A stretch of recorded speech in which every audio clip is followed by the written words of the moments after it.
Everyone knows the story of the Titanic, how the largest moving object ever fashioned by the hand of man hit an iceberg on its maiden voyage and sank in the middle of the North Atlantic. 1,500 lives were lost. The tragedy has been well documented in books and on film. No matter how often the story is told, it never fails to capture our imagination. Yet, it is a story that has left many questions unanswered. Now, for the first time, we take a fresh look at some of the mysteries surrounding the Titanic and reveal evidence that leads to a compelling and shocking hypothesis: that the ship that plummeted 2 miles to the bottom of the sea was not the Titanic, but its sister ship, the Olympic.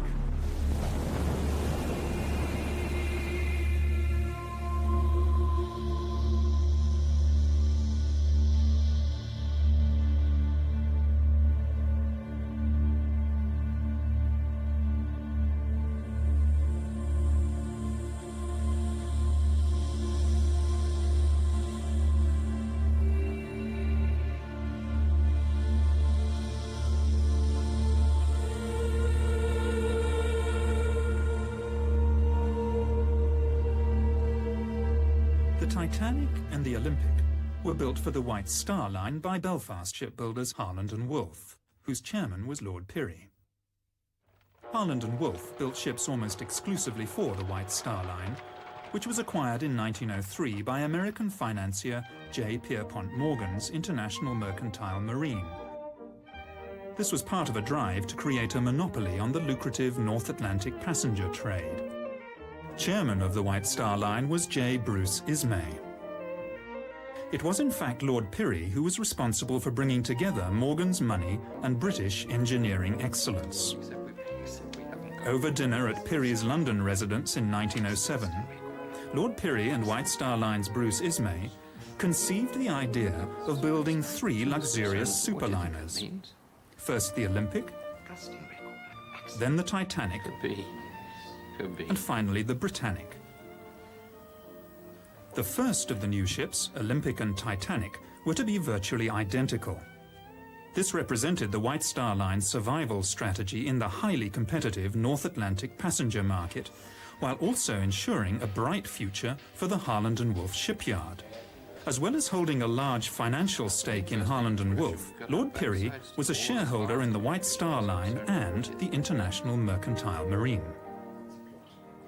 Almost all passenger liners on the North Atlantic route in the early part of the 20th century were immigrant ships. In poor condition, many were known as coffin ships, and their owners blatantly overloaded and overinsured their vessels. In fact, it was an industry noted at the time for fraud. On the 14th of June 1911, the Olympic made her maiden voyage under the command of Captain Edward J. Smith, Commodore of the White Star Line. Then just a week later, still under the command of Edward Smith, the Olympic was involved in a stern collision with the tug O.L. Hallenbeck in New York, an accident that nearly caused the tug to sink. Barely 3 months later, on the 20th of September 1911, the Olympic, still under the command of Captain Smith, was involved in yet another collision, this time with the British warship HMS Hawke in the Brambles Channel in Southampton Water. It was a serious collision, which was to seal the fate of the Olympic. Pulled in by the suction from the Olympic's great propellers, the Hawke is irresistibly drawn towards the larger vessel, and the two ships collide. The Hawke's underwater ram and bows strike and penetrate the starboard side of the Olympic, causing a triangular hole several meters high, and an even larger hole below the waterline. Any accident involving a Royal Naval ship was investigated by the Admiralty, who, not surprisingly in this case, found that the Olympic was at fault, even though the evidence, including eyewitness accounts, suggested otherwise. As a consequence of this ruling, the White Star's insurers declined to pay out on the claim. The damage done to the Olympic was severe. Besides being holed both above and below the waterline, she sustained numerous other injuries, including steel frames buckled, thousands of rivets popped, steel plating dislodged over 4 decks, and distortion to the starboard propeller and crankshaft. To make matters worse, the keel was bent, giving the ship a pronounced list to port. Interestingly enough, when 6 months later the ship which came to be known as the Titanic made her maiden voyage out of Southampton, second-class passenger Lawrence Beasley, a science teacher, noted that the ship seemed to have a slight but permanent list to port on the first part of the voyage, a fact noted by several other surviving passengers. The great hull was patched up in Southampton by riveting steel plates below the waterline and reinforcing with wooden beams above. This work took over 2 weeks, suggesting just how serious the damage was. In October 1911, with these temporary repair works in place, the Olympic then limped back to the Harland and Wolff shipyard in Belfast for more permanent repairs to be done. In fact, some of those temporary repairs failed during the voyage to Belfast. By the way, remember that although this is a model of the Olympic, the 2 ships were virtually identical. It's this fact which made a conspiracy feasible, a conspiracy of monumental proportions. The starboard propeller is going to have to be replaced, and the crankshaft is damaged. There's a crack between the arm and the shaft. But worse, the keel is bent. That's going to give her a permanent list to port, and there's no way we can correct that. We're going to have to cut the ship in half, insert a new frame, and then put it all back together again. The job is going to take months, and frankly, for what it's going to cost, I think it's simply a waste of time.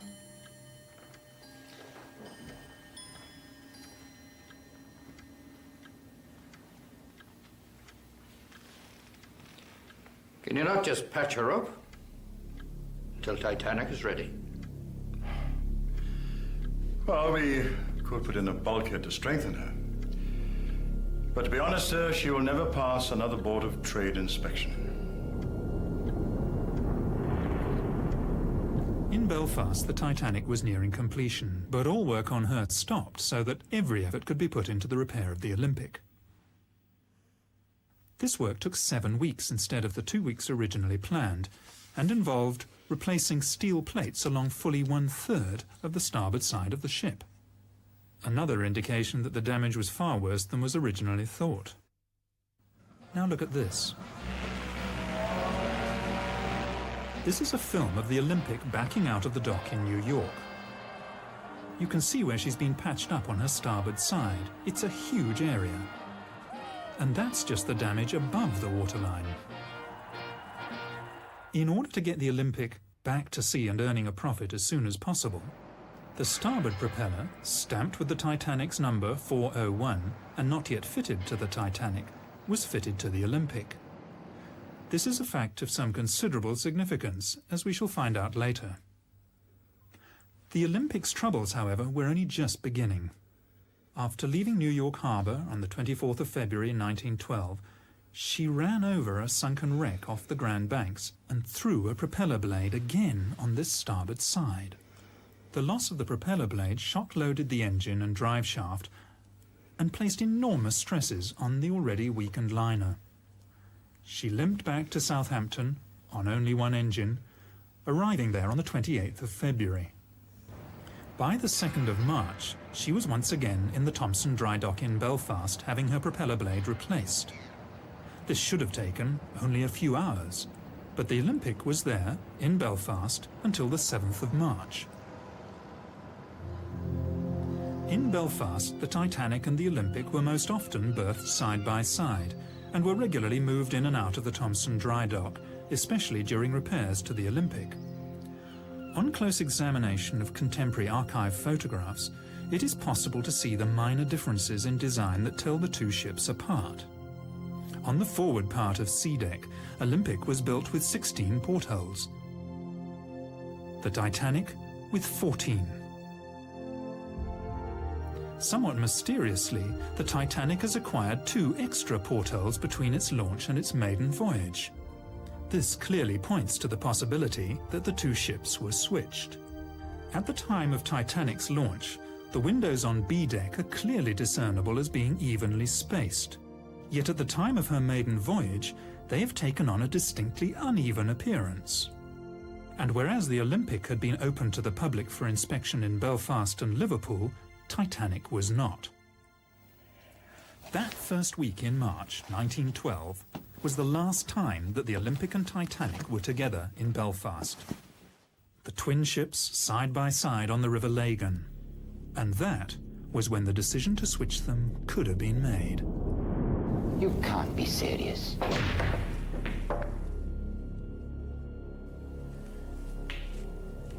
Olympic and Titanic are exactly the same. No one will know we've switched them when they get back to work on Monday morning. We'll just swap the names. Everything else is standard White Star issue.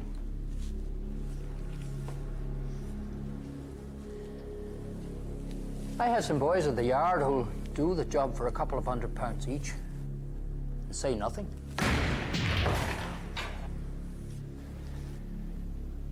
We'll never get away with it. If word of this gets out... It's either that, Ismay, or we both go down. White Star Line and this yard. There's got to be another way. There isn't.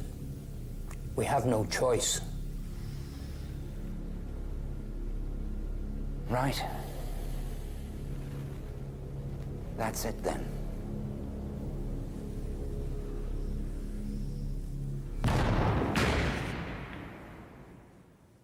Switching the two ships would have been a remarkably simple undertaking. There were no members of the press poking around or roving TV crews looking for a story. Even photography was in its infancy at the time. And generally, people believed what they were told to be the truth. All crockery, linen and so on was White Star standard issue, interchangeable from ship to ship. Letterheads and menus, etc. were styled to the particular ship, but could easily have been changed. Only the names on the bows and sterns of the ships, the nameplates on the lifeboats and 48 lifebelts would have to be swapped. This could easily have been achieved using a very small crew, literally over a weekend. And it's highly unlikely that anyone would have noticed a switch when they returned to work on Monday morning. White Star often used photographs, both exterior and interior, of the Olympic as the Titanic, in their advertisements and press releases. Both ships had tiled and linoleum flooring. Yet, just days before Titanic's maiden voyage, Ismay, chairman of the White Star Line, ordered her floors to be carpeted. Was this to cover Olympic's worn linoleum floors? The Harland and Wolff Yard was a vast labyrinth of buildings and workshops, as well as machinery and ships in various stages of completion. Any unusual activity would hardly be noticed. The social order of the day was such that the majority of the workers would never have thought to question their betters. They lived in a time when the majority of the population were told what to think, where to go, what to do and when to do it. It was also a lot easier in the early years of the century to bribe or even bully men into towing the company line, as we shall see when the surviving crew members return to Britain. There was no social security safety net for the unemployed, and companies had the power to dismiss whole families of workers if one of them did not do as he was told. There's a wee scam going on here, and the bosses are in on it. They switched those ships 2 weeks ago, and I know it. Listen to me, Paddy. Any more talk from you about two ships being swapped over, and you'll end up at the bottom of the River Lagan. So remember that when you get back to your wife and your 17 kids. You Irish scum. The Olympics' original sea trials, conducted by the Board of Trade, lasted 2 full days, while the ship was put through its paces. Strangely, the Titanic's sea trials were a most peremptory affair. No strenuous manoeuvres were carried out, and the inspection was over in time for lunch. Of course, by now the switch had taken place. The collision between the Olympic and HMS Hawke was by no means Captain Smith's first incident at sea. In fact, he had one of the worst professional records of his day. The Commodore of the White Star Line was a show-off, who liked to drive his ships as though they were giant speedboats, and he damaged a few in his time. The 3 incidents involving the Olympic, which probably damaged her permanently, must have put him in a very serious position in the eyes of his employers. Could he perhaps have been summoned by J. Bruce Ismay, chairman of the White Star Line, once it became obvious that the Olympic was a write-off? If so, it would have been a meeting with the very gravest of consequences. Oh, come now, EJ. We've always been good to you. Kept you in brandy and cigars. Besides, it's not going to be that difficult. You've broken a few of our ships, EJ. The Republic, the Germanic, the Coptic. And when that fire broke out on the Majestic and those crewmen were killed... Yes, I know you denied it had ever happened, but we did know. We gave you command of the Olympic, and look what a disaster that's turned out to be. And we always paid you well, EJ. Look, it's not for me. It's for the company. We are in a desperate situation financially, especially after what happened to the Olympic. So, I'm sorry to have to put it to you like this, but you do owe us. We've arranged for a small steamer from the Leyland line to be in a position to take the passengers off. I have a good man lined up for the job. Lord. Captain Stanley Lord. Ever come across him? Well, he's done this sort of thing before. Well, he did the job so well, he received a commendation for it. So, there it is. He'll be there to lend a hand. And I'll be there, of course. Along for the ride. All right, then I want to choose my own officers. Yes. Of course, EJ. Men you can trust, eh? At the time of Titanic's maiden voyage, Britain was in the grip of a coal strike. Fuel was in short supply, and ships and men were laid up in Southampton. And yet, White Star Line had difficulty finding firemen and greasers to work below decks on the Titanic. After steaming from Belfast to Southampton, all but 2 of the firemen aboard the ill-fated liner refused to sign up again in Southampton for the voyage across the Atlantic, preferring to wait for employment on another ship. All these men in the middle of a coal strike, with so many thousands laid off. What did they know? Shortly before Titanic sailed, Chief Officer Wilde, who was to lose his life 3 nights later, wrote a letter to his sister, in which he said, "I still don't like this ship." Strange thing for a man to say, who had just set foot on board the day before. Unless, of course, he realized he was actually on his old ship Olympic.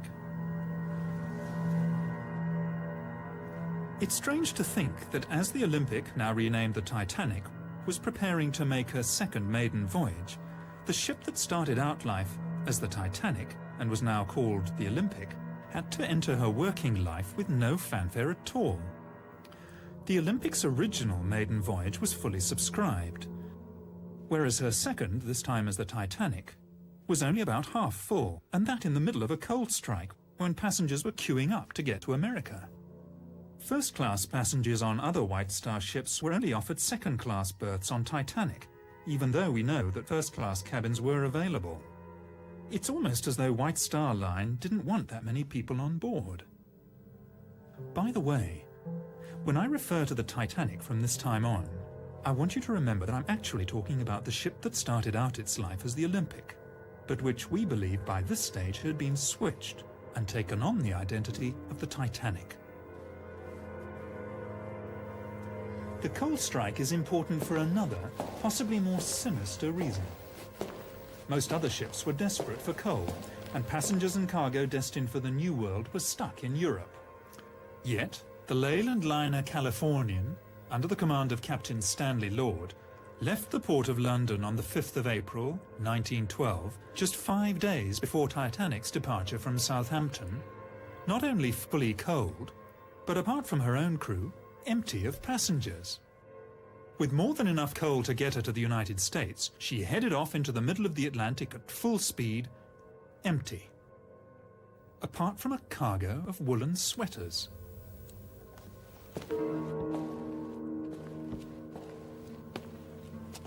Over 50, mostly first-class passengers, cancelled their passages on the Titanic at the last minute. Many of them close friends and business associates of J.P. Morgan. Morgan himself cancelled his passage at the 11th hour, despite having the best suite on the ship, claiming illness. 2 days after the sinking, an American reporter found him in perfect health at the French resort of Aix-les-Bains, with his mistress. Morgan also had several valuable bronze statues, which he was planning to import to the United States, taken off the Titanic an hour before she sailed. Could Morgan have known the fate of the Titanic fully 4 days before the disaster? Florence Ismay, wife of J. Bruce Ismay, also turned down the opportunity of taking the maiden voyage on the world's most luxurious liner, preferring instead to take their children on a motoring holiday, after first claiming ill health. Now there is one thing that sailors fear above all else, and that is fire at sea. And yet when Titanic cast off from Southampton, there was a fire smouldering in number 10 coal bunker. Instead of putting out the fire, the bunker was actually topped up with 400 tons of coal. Captain Smith knew it, the ship's officers and chief engineer knew it, as did those who worked half-heartedly to put it out. The fire that had been smouldering in coal bunker number 10 had been smouldering for a week, and yet it was kept from the Board of Trade Inspector Maurice Harvey Clark, who at the British inquiry denied all knowledge of it. Could the fire in coal bunker number 10 have been Plan B? If all else fails, tell the passengers there's a fire, vent the smoke through the ship, and get them off that way. Captain Stanley Lord and the Californian had left the port of London in a great hurry, ostensibly bound for Boston. Then, on the evening of the 14th of April, the ship came to a dead stop in the middle of the ice field. Strangely, Captain Lord, 6 foot tall, elected to sleep that night fully clothed on a 5.5-foot couch in the chart room rather than in his cabin. He also ordered her boilers to be kept fired up and her engines on standby. Why? Was he expecting some sort of emergency that might mean a last-minute dash into the night? That evening, the Titanic received 6 radio messages. The first 3 were from other ships, giving the location of icebergs. The other 3 were from the Californian, more concerned with giving her own position, stopped for the night. Those 3 were personally addressed to Captain Smith. It's almost as if Captain Lord was letting Smith know that the Californian was ready and waiting. Captain Smith had delayed turning the corner on the outward southern track. He ordered the turn to the west 10 miles further south than the normal turning point. This was certainly not as an evasive measure to avoid the ice field, but one designed to take him directly into it. He must have known this. Tragically, Captain Lord failed to keep his radio operator awake. Even so, the Californian's last message to the Titanic never got there. The Titanic's radio operators were too busy with passengers' messages.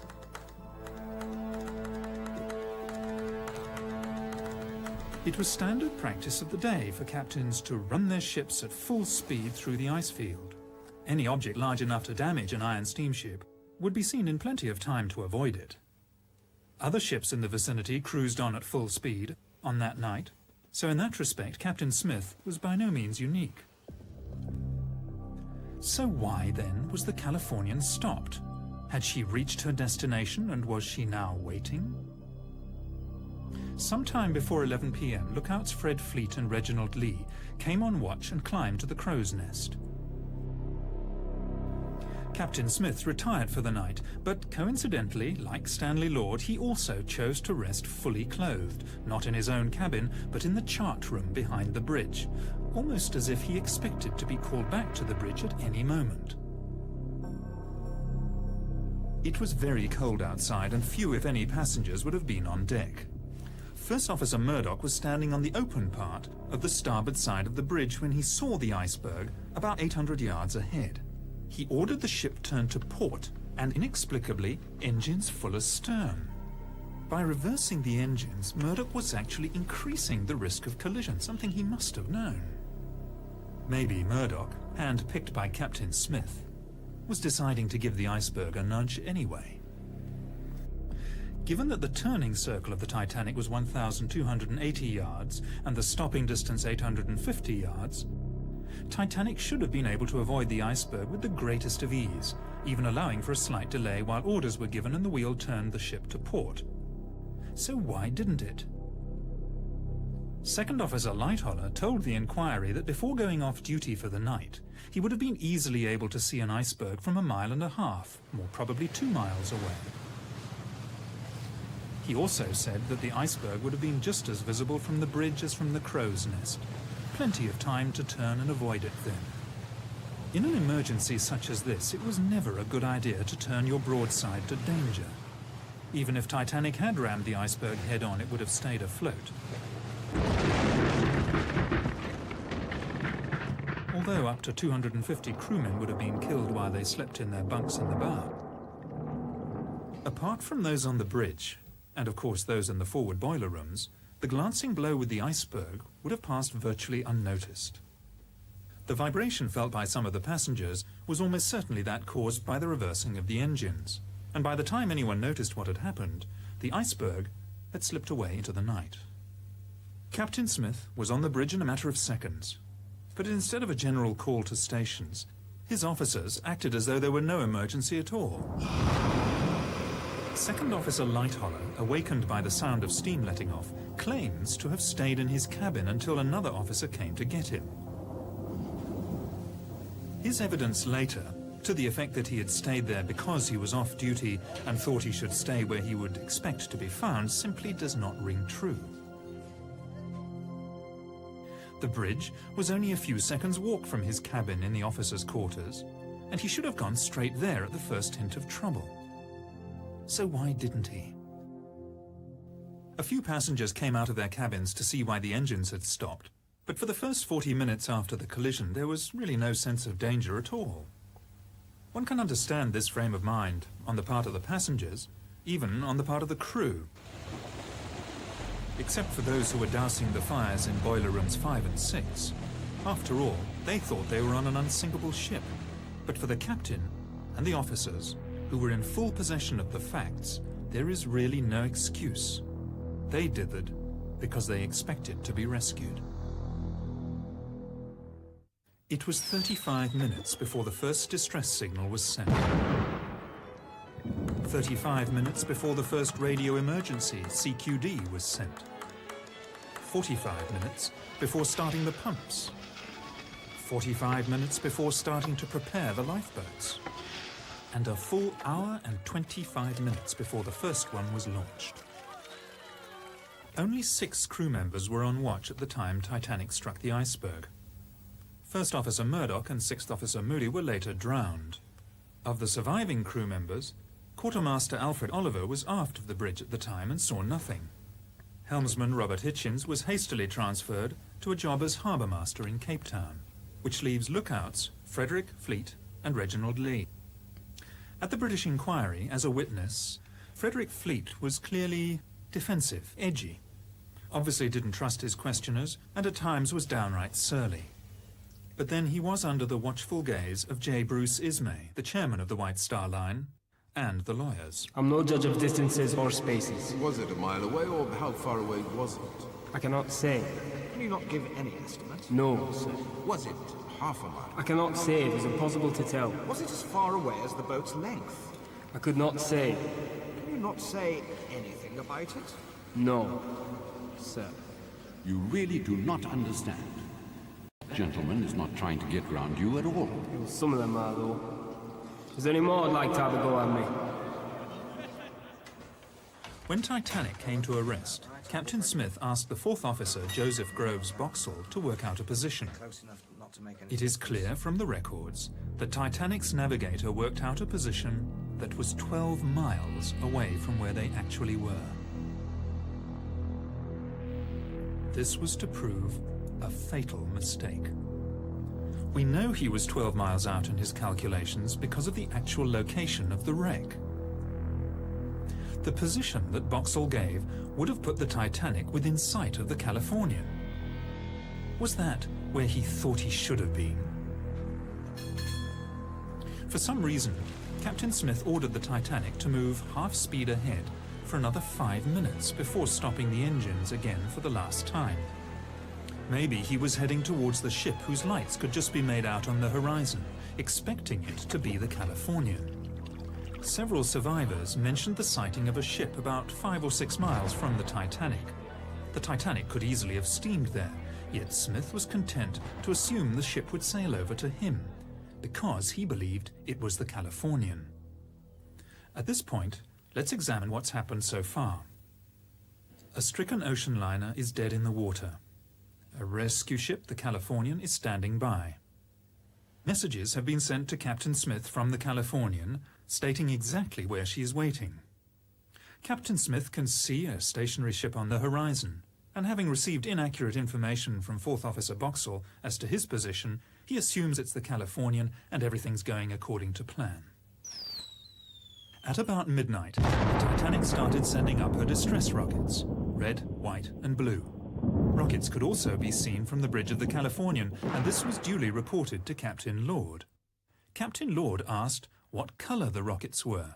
In fact, over the next 2 hours, Lord repeatedly asked his officers about the colour of the rockets. Was he expecting to see red or blue signals? Very likely. But whether he was or not, the answer from the bridge was always the same. Only white rockets could be seen. He therefore, rightly, assumed that the rockets were not coming from the Titanic.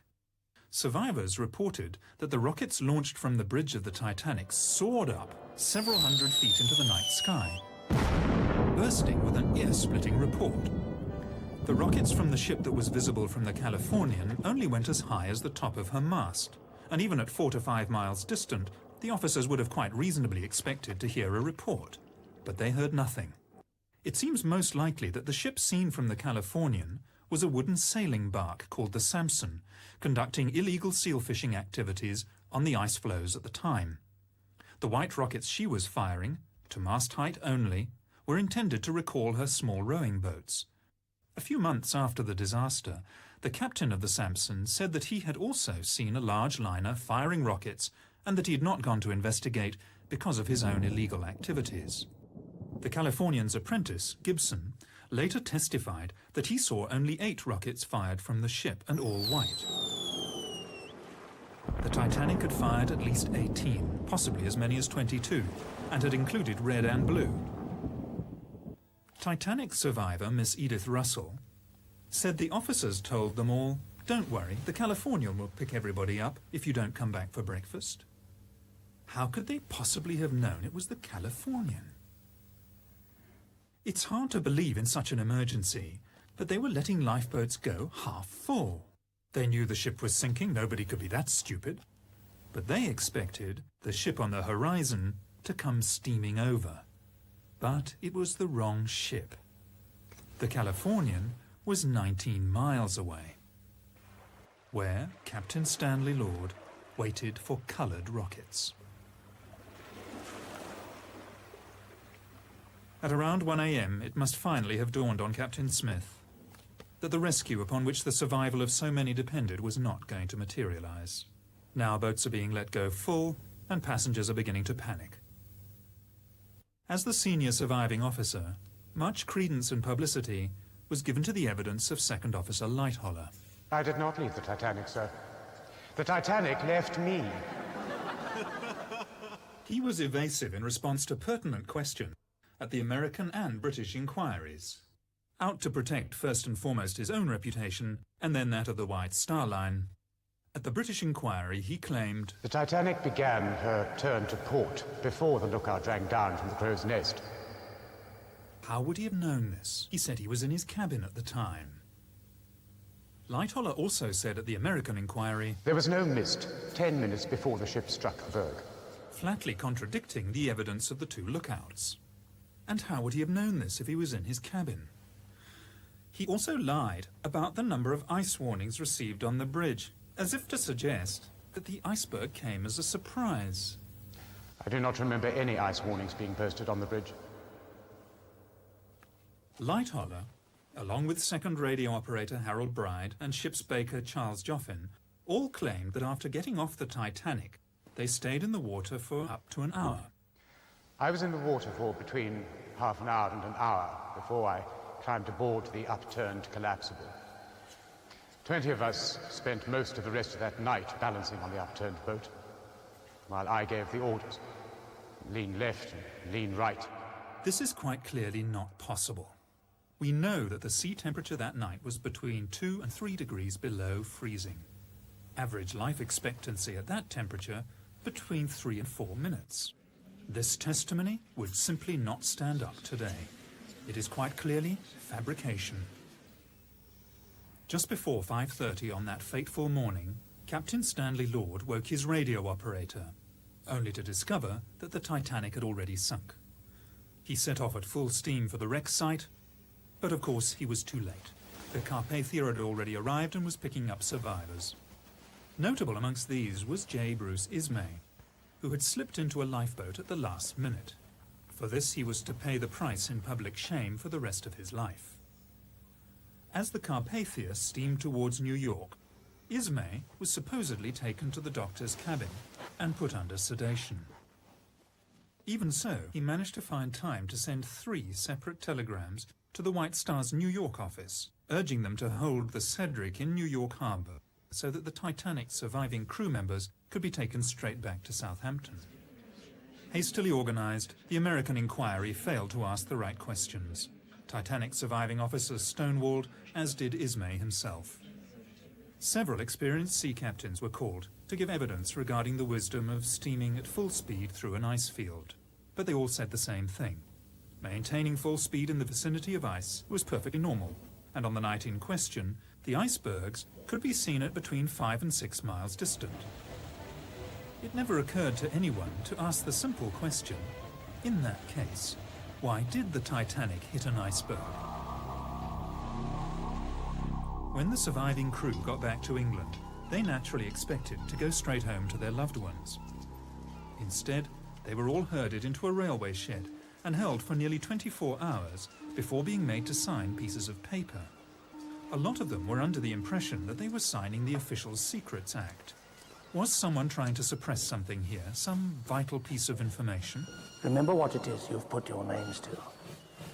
If there's any talk of the ship being swapped in Belfast, or any stories of insurance fraud going on, then there will be 20 years of His Majesty's pleasure awaiting you and no job to come out to when it's over.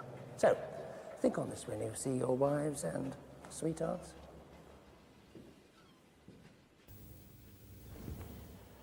Ismay, Lightoller and the other surviving officers all came back to England on the steamship Adriatic. There can be little doubt as to the main subject of conversation on their voyage. They were all to be star witnesses in the forthcoming British inquiry.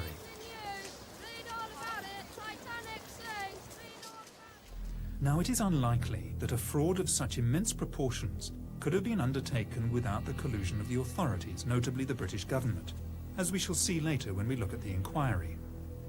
In fact, it makes perfect sense for the government of the day, under Prime Minister Lord Asquith, to have colluded in a cover-up.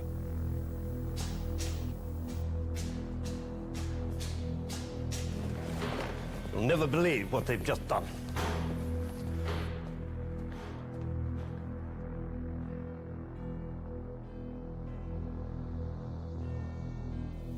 How many?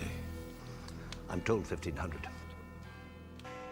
The position is simply this, Prime Minister. The White Star Line is on the verge of bankruptcy.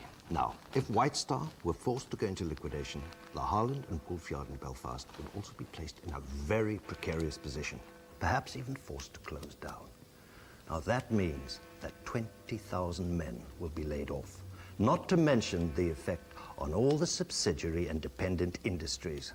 Quite frankly, it is a political situation we cannot afford, Prime Minister. Alienate the Irish, and we will most certainly lose seats in Belfast. The Fenians, the Republicans, will seize the opportunity. And with our majority gone, we will undoubtedly lose the next election, Prime Minister. There is the chance of a blunder here of unprecedented proportions. We are going to have to go along with this, Prime Minister. I will not see a stain put upon the British government, not for the White Star Line, Not for Holland and Wolff, not for the Irish, and certainly not for the interests of J.P. Morgan. I would also remind you, Prime Minister, that as part of the arrangement for an American company to acquire the White Star Line, J.P. Morgan agreed that this government could requisition his ships as Royal Naval Reserves should the need arise. I would also remind you, Prime Minister, that the situation in Europe is becoming ever more doubtful. If the White Star Line were to go into liquidation, the major creditor would be J.P. Morgan himself. Now, as both owner and banker, he would certainly exercise his rights to seize his assets. And we would lose all those ships, Prime Minister. It's a sad day for England, when the policies of a British government are dictated by greedy and ruthless businessmen. And if it ever became public... Doubtless you have someone in mind to run the show? Yes. I thought we could bring Mersey out of retirement. He's reliable, he knows how the system works, he's discreet, and he will do what needs to be done. My son is called to the bar. I would be more comfortable if he were there to keep an eye on things. Of course, Prime Minister, we'll find employment for him in the Attorney General's office. Very well, then. But neither I nor the administration know anything about it. Prime Minister. So, the Board of Trade inquiry was to be conducted by Lord Mersey, President of the Board of Trade and no stranger to the art of cover-up. Since the enormous loss of life was in part due to outdated Board of Trade regulations regarding the number of lifeboats to be carried by ships and the safety of ships at sea generally, it was hardly likely that the inquiry was going to be too concerned with uncovering the truth, the Board of Trade being both plaintiff and defendant in the case. The hearings were held at the Scottish Drill Hall in London, where the acoustics were so bad that spectators in the public galleries found it difficult to hear everything that was said. Lord Mersey had complained about the unfortunate choice of venue, but then again it had been booked by his son. Harold Sanderson, representing Harland and Wolff, repeatedly made the mistake of referring to the Titanic as the Olympic. As for Lord Mersey himself, he simply didn't ask or allow to be asked the right questions. The press, who were there throughout the hearings and could have done something about it, were more interested in the scandal surrounding the lucky escape of J. Bruce Ismay. Other expert naval officers told Lord Mersey that even on a moonless night there'd be no difficulty spotting an iceberg from as far away as 6 or even 10 miles. Remember, the full turning circle of the Titanic at top speed was only 3/4 of a mile. The whole British inquiry was a whitewash. Captain Smith would not be blamed because he was no longer alive and could not defend himself. The lookouts were not to blame. The design and construction of the Titanic was not to blame. Neither were her officers or her owners.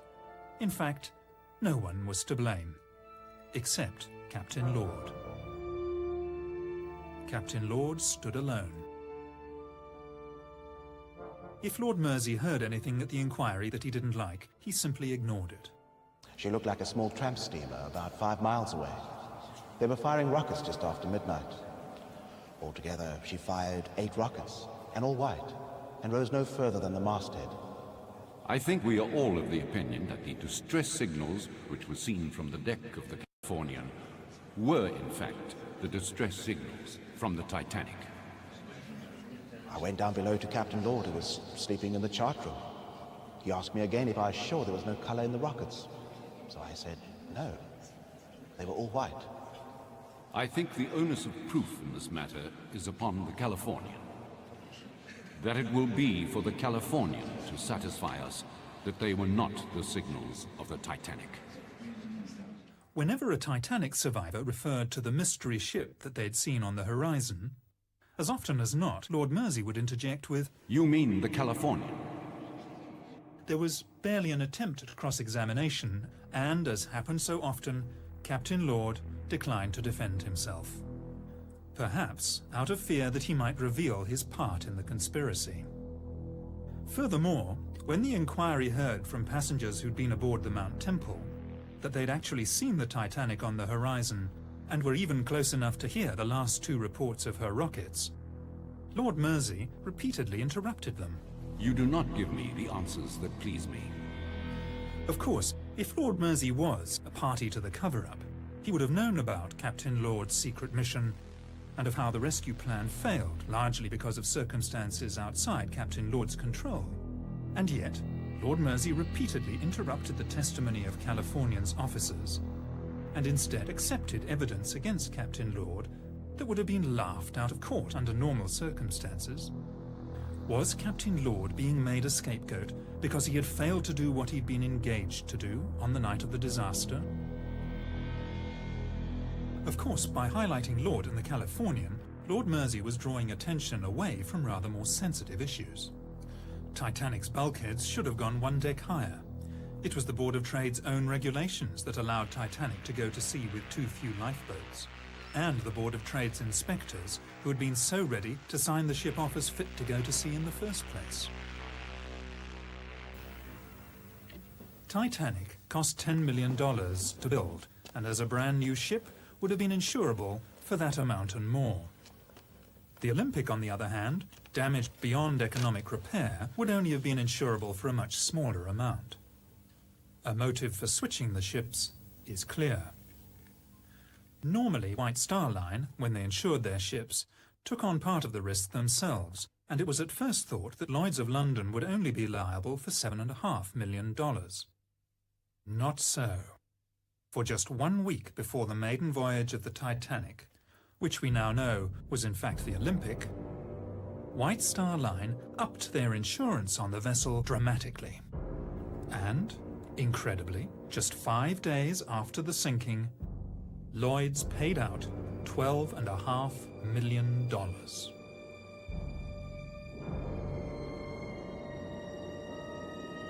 Although 3/4 of a century at the bottom of the Atlantic Ocean did not exactly preserve Titanic in museum-like condition, there is enough left of the wreck to give us more than just an idea of what really happened. Corrosion has done its relentless work, but where the original black paint of the hull has flaked away, it is still possible to see spots of grey paint, which formed the undercoat, except that grey paint was only used as an undercoat on the Olympic and not on the Titanic. Examination of the starboard propeller reveals the number 01 stamped into the metal. In fairness, there is too much corrosion to make out the number 4 clearly, but remember the starboard propeller, numbered 401 for the Titanic, was put on the Olympic as part of the repairs after the collision with the Hawk. Remote cameras under the control of the discoverer of the Titanic wreck, Dr. Robert Ballard, have examined the stern section of the ship. They show that in addition to the lateral bulkheads that were a feature of both the Titanic and the Olympic, there is a longitudinal bulkhead in the stern section where there was none on the original plans for either vessel. The position of this bulkhead suggests a temporary repair has been carried out to strengthen the keel, a keel perhaps damaged by the collision with HMS Hawk. And finally, a close look at the bow could reveal the most damning evidence of all. In 1986, the French National Oceanographic Institute examined the wreck with Dr. Robert Ballard. One of the things they checked was the name of the ship. In keeping with White Star tradition, both ships had their names engraved into the upper bow plates in letters 4 foot high. Examination of the wreck and the name Titanic shows that it is made of iron letters which have been riveted onto the original bow plates. With the passage of time, 2 of the letters have dropped off and been lost forever in the sediment of the seabed. At the place where they once were, engraved into the hull, are the letters M and P.